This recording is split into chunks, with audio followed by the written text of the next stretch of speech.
Fake news. How does fake news work?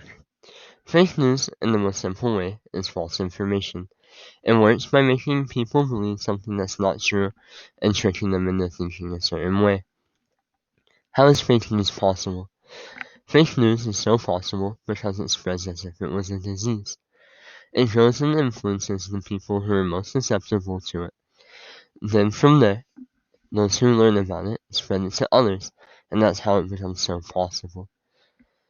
Examples of how it spreads are CGI animation, Photoshop, the World Wide Web, and opinions of others. CGI. What is CGI? CGI stands for computer-generated imagery. It's used to contribute to art. You mainly see it in movies, games, and even for television. What does CGI mean for fake news? In the terms of fake news, CGI could help it advance and spread even more. Lately, there's been a new technology advancing called deepfakes. These deepfakes are CGI-generated images of real people. These images are used to make people think that real people said something that they did not. Does media use CGI to create fake news? To put it simply, yes. Yet, not every media source does this. There's so many things on the internet, and so many people that are able to use CGI, that it's bound to happen.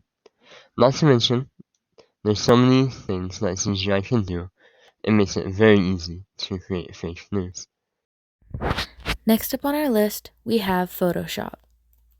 So what exactly can Photoshop do?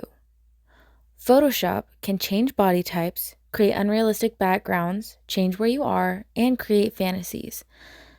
By each of these, Photoshop is able to go in and change the look of everything around them. This can include changing a heavier set body to a thinner body, or changing a background from an ocean scene to a beautiful sunset scene. To create a fantasy, you could give yourself wings and a tail if you wanted to. So what does that mean for the media? First of all, there will be several changes in magazines, which I will be mentioning here in a little bit, but it also allows for friendlier and easier marketing.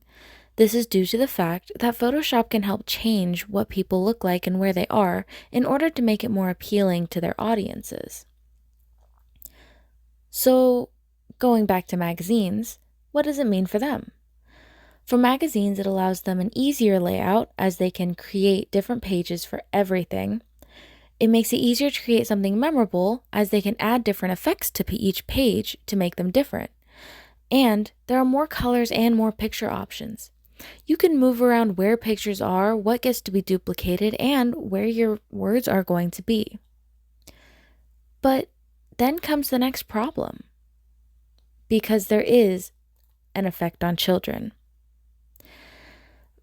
Studies show that magazines can have a very negative effect on young women's self-esteem, as Photoshop allows magazine creators to create unrealistic body images to make girls prettier. Through Photoshop, they're able to make girls' waists unrealistically curvy, super thin, with bigger chests or bigger rear ends, I suppose. But all of these aren't necessarily true. Not everyone can achieve this body type. So it seriously affects their self-esteem. On children in general, it can allow a feeling of inadequacy. Kids begin to feel like they're not enough because of everything they read in magazines as well as what they see. And this can lead to bullying. As children begin to feel inadequate, they feel as though they need to make themselves feel better by putting others down. So what can we do to prevent these effects? Here are just a couple examples. Give your children a reality check. Remind the kids that the pictures are photoshopped and teach them how to see the difference. Play games. Spot the Photoshop is one of my favorites. Make a game out of finding the least obvious Photoshop picture and see if your children can tell the difference. So pull up a couple pictures, find one that is very obviously photoshopped, and maybe one that isn't photoshopped. Ask them to tell the difference, which one is photoshopped. As they get further into the game, find a picture that is photoshopped. that seems very, very realistic and see if they can pick the difference. Finally, connect the dots. Help children understand why people use Photoshop to sell magazines. It isn't necessarily to give a negative effect, it's to help promote their business.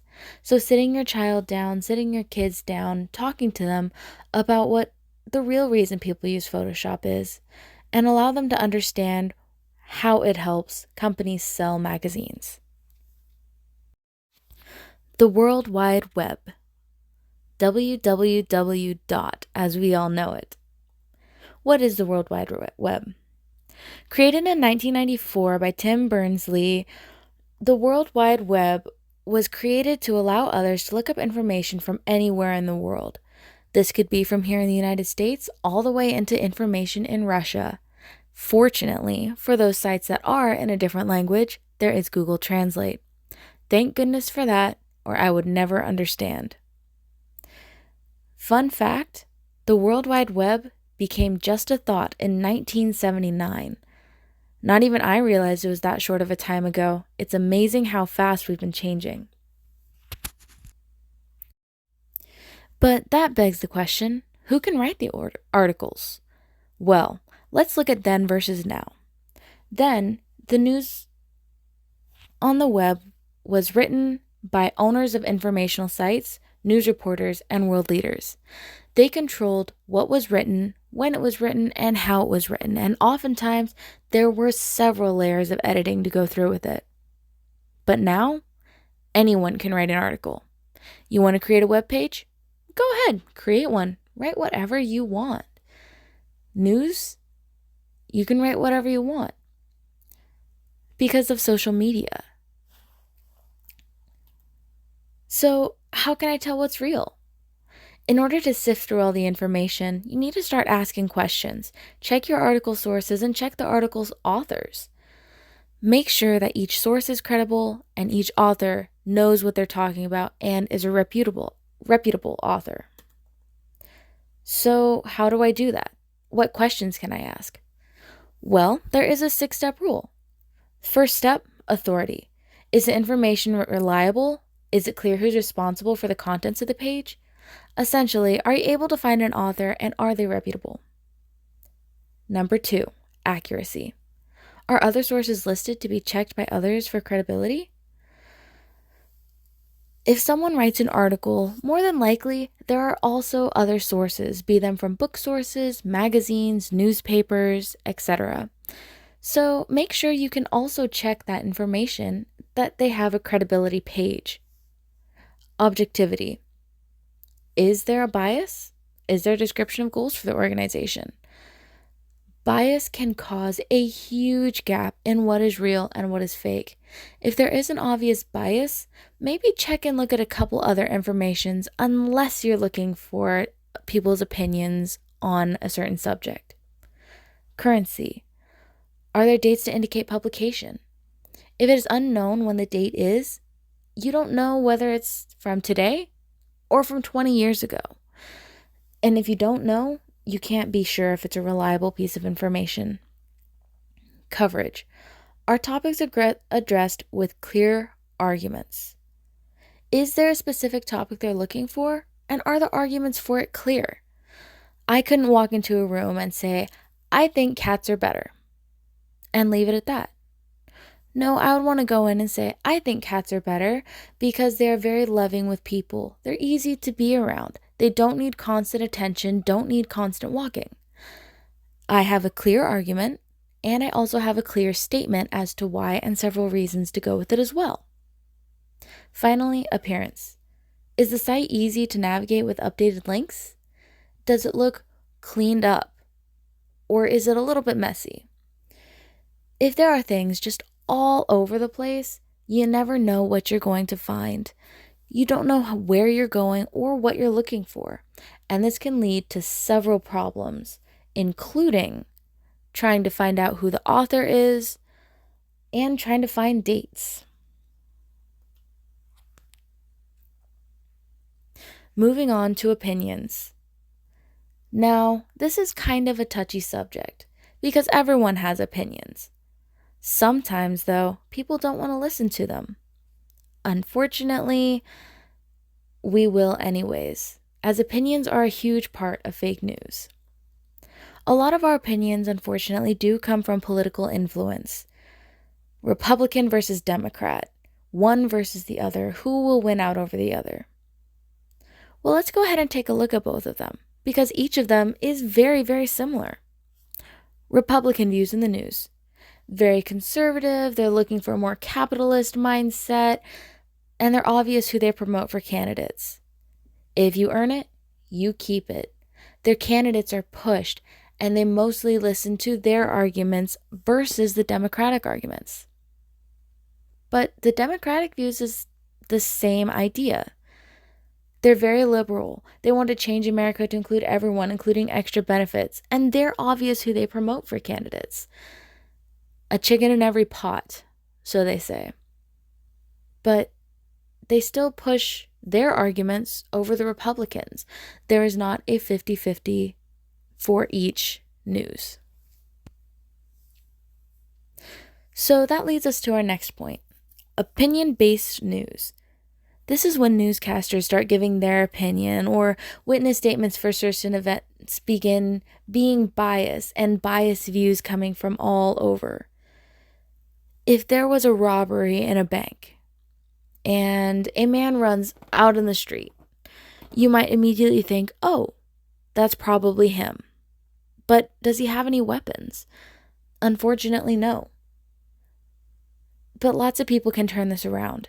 If someone had a bias against African Americans and the man who ran out was an African American, they may immediately say, I know that's him, I don't like him, I don't like their people, and then it becomes a whole new thing.